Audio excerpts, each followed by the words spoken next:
आज हामी गर्भनिरोधक चक्की बारे जान्नै पर्ने 5 कुराको बारेमा विशेष चर्चा गर्न गइरहेका छौं। गर्भधारण रोक्नका लागि गर्भनिरोधक चक्कीलाई सबैभन्दा सुरक्षित तथा सही तरिका मानिन्छ।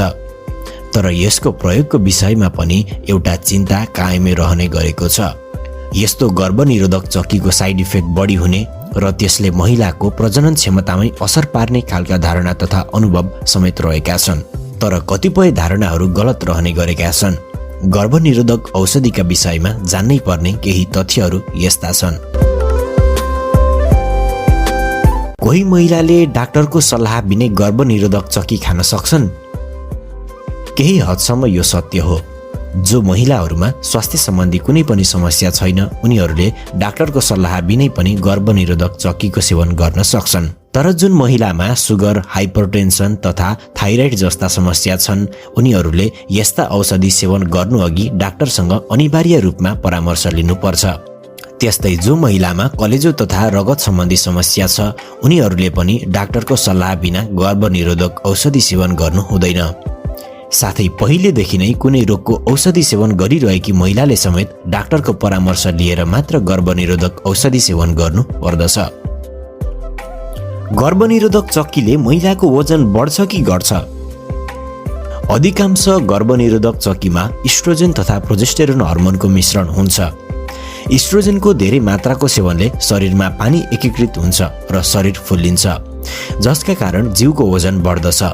अहिलेका गर्भनिरोधक चक्कीहरूमा यी हर्मोनको मात्रा कम हुने गरेको छ, जसका कारण महिलाको वजन बढ्ने समस्या कम हुन्छ।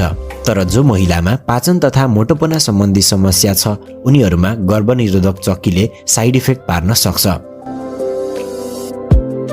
के गर्भनिरोधक चक्कीले प्रजनन क्षमता प्रभावित हुन्छ? सत्य यो हो कि गर्भनिरोधक चक्कीमा हुने हर्मोनको कम मात्रा पनि हर्मोनको असन्तुलनलाई ठिक गर्ने तथा प्रजनन क्षमतालाई सही ठाउँमा ल्याउने काममा सहयोगी हुन्छ।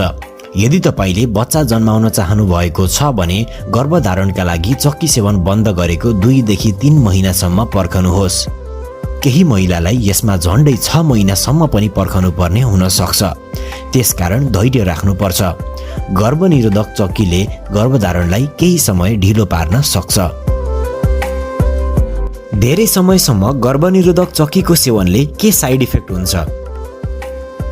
गर्भनिरोधक औषधिको सेवनले जिउ सुनिने, वजनमा परिवर्तन आउने, बान्ता हुने, टाउको दुख्ने तथा रिङ्गटा लाग्ने जस्ता साइड इफेक्ट देखिन सक्छन्। तर ध्यान दिनुहोस् कि यी समस्या केही समयको लागि मात्र रहन्छन्। अहिलेका गर्भनिरोधक चक्कीमा हर्मोनको मात्रा कम हुन्छ, त्यसैले त्यसको साइड इफेक्ट पनि कम हुन जान्छ।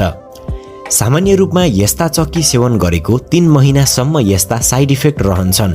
यदि लामो समयसम्म साइड इफेक्ट कायम रह्यो भने डाक्टरसँग परामर्श गरिहाल्नुहोस्। के यसले रजस्वलामा असर गर्छ? यस्तो सम्भावना कम हुन्छ, तर गर्भनिरोधक चक्कीले रजस्वलाको क्रमलाई केही मात्रामा प्रभावित भने गर्न सक्छ।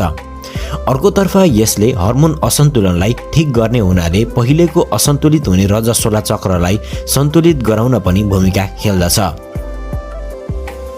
हस्त दर्शक महानुभावहरू, आजको यस विशेष सामग्री यति नै। फेरि अर्को रोचक तथा जानकारीमूलक स्वास्थ्य सम्बन्धी भिडियोको साथ उपस्थित हुने नै छौँ। तबसम्म म र मेरो टिमलाई बिदाई दिनुहोस्। तपाईको दिन शुभ र स्वस्थ रहोस्। धन्यवाद। नमस्कार।